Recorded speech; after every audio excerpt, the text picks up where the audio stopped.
Did you know that willow is the original aspirin?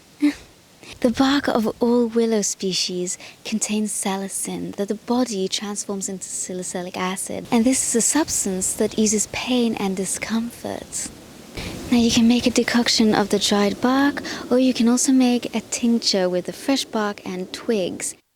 Personally, I find that the tincture is much more effective and is much easier to use. You just need to plop a few drops into water and there you go. Whereas with a decoction, you have to bring the bark to a boil, then leave it simmer for 15 minutes, and then you have to leave it sit for another 10 to 20 minutes. And if you're not feeling well, you don't really want to do that.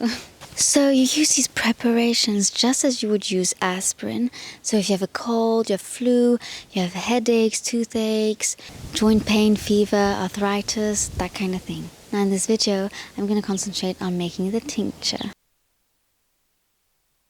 Now simply cut up some fresh willow bark and twigs and place them in a jar.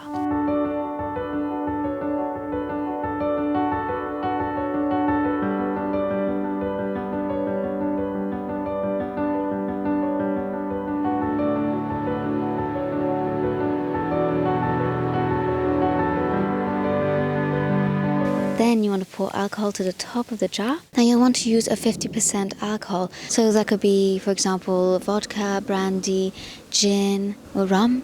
Me, I'm using a high-proof alcohol because I prefer it, so I'm mixing it with water. And make sure that the plant material is under the surface of the alcohol. And now you have to wait. So you're going to leave that sit for 4 to 6 weeks in a cool, dark place. My tincture has been sitting for about 5 to 6 weeks, so I'm simply going to strain it.